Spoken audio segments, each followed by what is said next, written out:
అన్ని రాష్ట్రాలు ఏర్పడ్డాయి, భాషా ప్రయుక్త రాష్ట్రాలు ఏర్పడ్డాయి.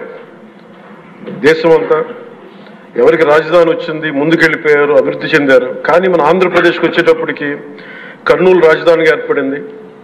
కాదని చెప్పి మళ్ళీ తెలంగాణలో కలిపారు. కొన్ని దశాబ్దాల తర్వాత మళ్ళీ విభజన జరిగింది. మళ్ళీ రాజధాని కోసం ఎత్తుక్కుంటూనే వచ్చాం. కింద మీద పడి 14 నుంచి 19 చాలా కష్టంతో ఒక రాజధానిని అత్యంత ఖర్చుతోటి నిర్మించే దశలో ఉండగా పరిస్థితుల్లో అనుకూలించగా గత ప్రభుత్వం వచ్చింది. వాళ్ళు 3 రాజధానులు తీసుకొచ్చారు. ఎప్పుడు కూడా ఇన్ని సంవత్సరాలకు, ఇన్ని దశాబ్దాలుగా మనకు స్థిరమైన రాజధాని అనేది ఒకటి లేదు. అది బేసిక్గా అది కేంద్ర బిందు ఒక అభివృద్ధికి, ఒక రాష్ట్రానికి.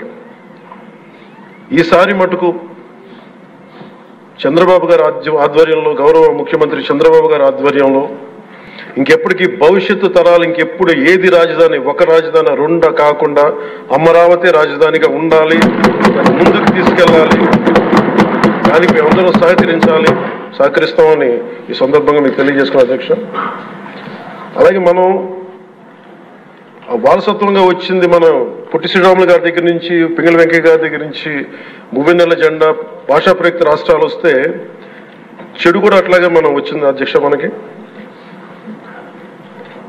గత ప్రభుత్వం మనకు అందించింది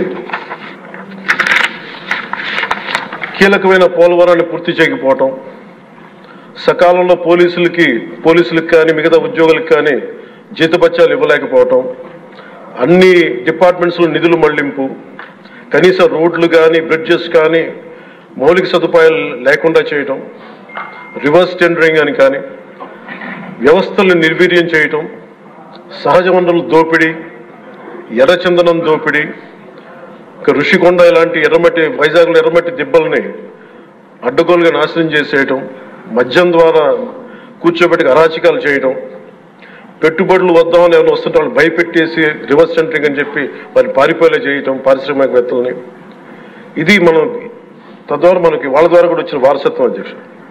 వీటన్నిటినీ అధిగమించి ఎలా ముందుకెళ్ళాలి, ఏ స్థాయిలో వెళ్ళాలి అనేది నేను మొన్న ఎలక్షన్ ముందు కూడా మా సహచరులందరికీ కూడా చెప్పాను, ప్రతిసారి ప్రజలందరికీ కూడా తెలియజేశాను.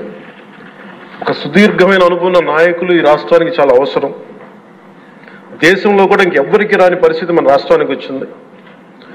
మనస్ఫూర్తిగా నేను అంతకుముందు ఏమి చెప్పాను, ఈరోజు కూడా అదే చెప్తున్నా అధ్యక్ష. 4 దశాబ్దాలు సుదీర్ఘ అనుభవం ఉన్న శ్రీ గౌరవ ముఖ్యమంత్రి శ్రీ నారా చంద్రబాబు నాయుడు గారి అధ్యక్షతన, ఆయన లీడర్షిప్ కింద మేమందరం నేర్చుకుని, నాలాంటి వాడుగా నేర్చుకొని కింద పనిచేయడానికి, రాష్ట్రాన్ని అభివృద్ధి వైపు పయనం చేసేలా ముందుకెళ్ళడానికి సంసిద్ధంగా ఉన్నాం. మేము దాన్ని కట్టుబడి ఉన్నాం. ముఖ్యంగా లా అండ్ ఆర్డర్ చాలా క్షీణించిపోయింది.